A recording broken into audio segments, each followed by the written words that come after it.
continue to use the resource revenues for those areas of health or education that will benefit future generations. Governments change, and so do their priorities. And the surest way to make sure that that money is around to benefit future generations is actually to put it in a sovereign wealth fund. And the second is the one that I just said, is that it's not an either-or situation. You can do a little bit, put a little bit into a fund and ramp up. You know, you don't have to put 100% in. The third objection, and I love this when the politicians raise it, is it would create a pot of money that would be just too difficult for politicians to resist. And that is certainly true. In fact, I spoke to an expert over in London on sovereign wealth funds. He happens to be a Canadian that advises other governments on how to deal with their resource funds. And he said that virtually every fund on this map has been raided at one time or another, except for Norway's. And the reason is that Norway put in adequate safeguards around that fund to make sure that it was difficult to raid. And we actually have experience of this in Canada. It's not a sovereign wealth fund, but the CPPIB, the Canada Pension Plan Investment Board, which is right now taking the surplus that Canadians are paying for CPP and investing it, holding it for the future, has quite a strong ring fence around it of safeguards. In fact, I was speaking to someone about that, and they told me that it is easier to change the Constitution than it is to raid the CPPIB. So the way to get around that third objection is basically put in adequate safeguards. And we already know how to do that on a different type of fund. Now, I said at the beginning, but I should repeat, I'm not advocating a national sovereign wealth fund here, mostly because of our federal-provincial relationship. I think that we would spend 30 years arguing about it, so it wouldn't get done. But there's no reason why every level of government that gets resource revenues couldn't set up their own fund. So, yeah. So I've given you my arguments in favor, and I've sort of done, probably haven't done justice to the arguments against, but I've given them to you. So I'm wondering, sort of, I'd like to get a bit of a sense of the room. How many people here think it would be a good idea for, say, BC to set up its own resource-backed sovereign wealth fund? Okay. How many people think it would be a bad idea? Good. Okay. Well, I'd like to find out if you could say why.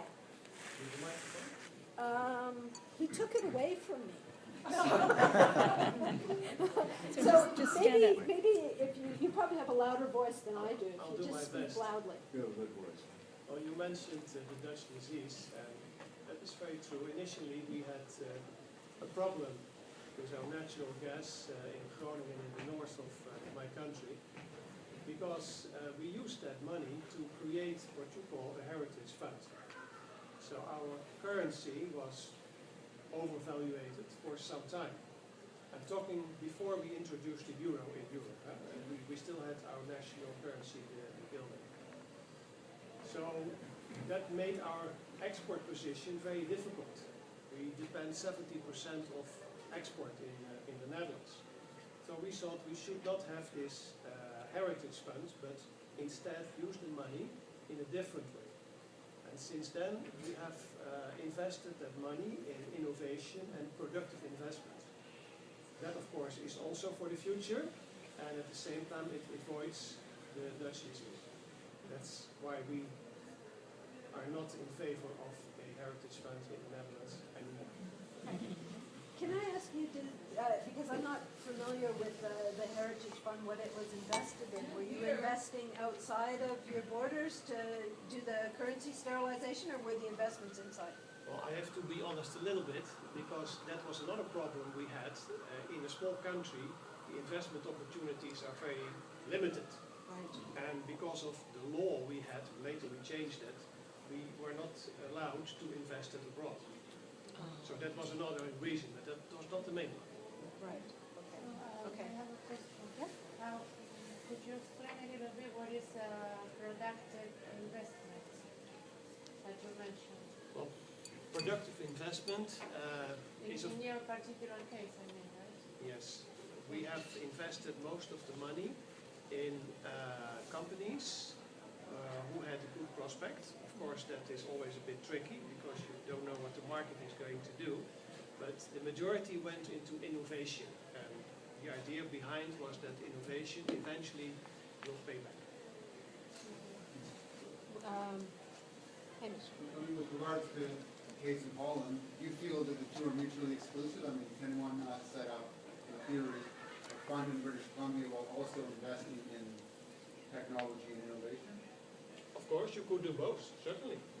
But again, the risk you run is the Dutch disease. Now, it depends on your trading partners, because the NDP argument is not valid according to my analysis. Because the trading is with Asia and not so much, the trading is mainly with the United States, and you don't have the problem with the currency of the dollar because they have the problems of their own. So it doesn't affect you in your export to Asia. But in the BC case, the goal would not be to bring the currency down. We're not going to affect the Canadian dollar. We're going to, as you discussed, putting the money away for the future. It's not about the currency argument, on a provincial basis. Well, I'm not saying you shouldn't do it. I only say that we decided not to do it anymore in my country because we have not that big area as you have. We are a small country, and we were affected by it. Actually, can I ask you a question about another one about Use the mic, use the handheld mic. Haven't had good luck with this mic, but I'll try again. I just wanted to ask, was the fund wound up after the natural gas revenues started to slow down? No, because there's no slowdown yet. No. We are still exporting and making a lot of money. Right, okay. Okay, does anybody else have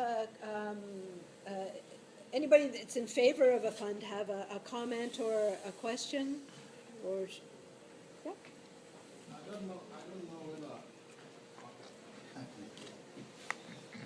I don't know what I want to ask is connected to this, but when I look into your report about the overdependence on the foreign workers, I can see, especially in Canada, we have a lot of mining going on and a lot of money generated.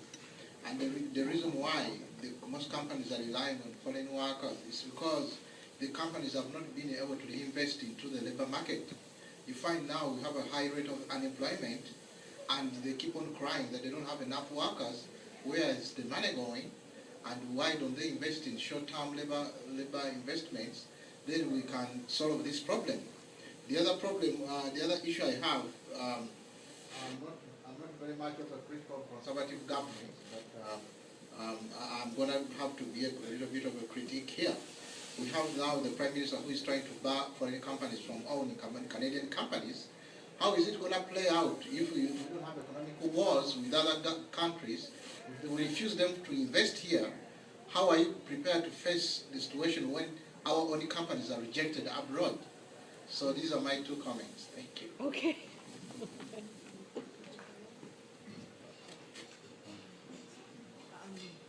There's another, someone else has a question, but I'll answer that. That is on the foreign investment question. I mean, I think that was very much part of the decision, or was certainly part of the government's thinking when they were trying to decide how they would react. I think when they have warned that state-owned enterprises in China, or actually they didn't say China, I'm sorry about that they have warned that state-owned investments by state-owned enterprises will receive more scrutiny in future. They had China, I think, greatly in mind, and partly it is the question of reciprocity with China, that although they can invest here, Canadian companies have a great deal of difficulty investing over there. So, yeah. Does that answer your question? Okay. I think my Is it Can you hear me all right? Yeah. Can you Terrible speak like that? Terrible microphone.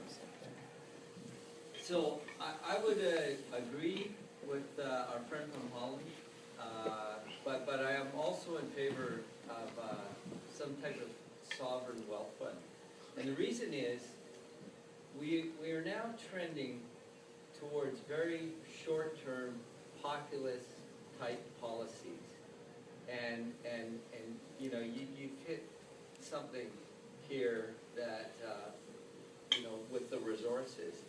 But the cautionary note for me is innovation, it's critical. It will solve so many issues going forward. And we have to have some type of hybrid solution that I agree. How many here are actually involved with resources, mining or directly involved? I mean, I am. And if you've been involved, you'll know that a lot of the resources, like our friend alluded to it, Holland still produces a great amount of natural gas. And it's largely attributed to the fact that there's innovation and they're continuing to find better ways, more efficient ways, more cost-effective ways to extract. And my experience, I'm involved in the energy business in Canada, in oil, and I see innovation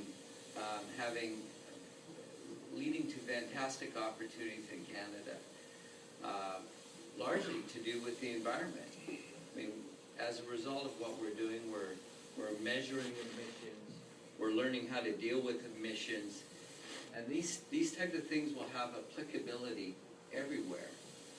In fact, they could be very well a great export for Canada in terms of our technology. So I think that's what I wanted to stress, that we really, innovation is like a renewable resource. I mean, it's a tremendous opportunity that we have here in Canada. And we are very good in terms of, I don't want to say managing, but we have tremendous miners. We have tremendous people involved with energy, wind power, and we're leaders in a lot of these areas. But I think the next major step is innovation and the ability to harness that and create an environment where it continues to prosper. And as I said, it will have applicability. It will solve a lot of the issues, including, in my opinion, the debt issues that exist in Western economies, but also, obviously, in the environment as well. Okay, thank you. Yes, two at that table. My comment to that is why cannot a fund have a stipulation in it where the funding would include a great amount of effort in innovation and so on. Having traveled a long trip in Norway, all the way well beyond the Arctic Circle, to Russia and so on, I was absolutely amazed to see how well everyone lives. I didn't see poverty and homelessness hardly at all. And I think that they were very smart in what they have done, and it certainly does even out lifestyle for everyone, and they all seem happy. You know, even in the dark. So I think a heritage fund of this sort can have part of that fund for innovation, and perhaps there could be much more control of that. Actually, that's a very good point. I mean, I talk about the fund just as sort of the reasons why it's a good idea to have one, but there is that secondary issue about how do you invest the fund. And you can put restrictions on it. Certainly when Peter Lougheed set up the Alberta, when his government set up the Heritage Fund, they laid out certain areas that they wanted that fund to invest in. And actually 15% I think was supposed to be going to other provinces, which I believe Alberta's carried through on.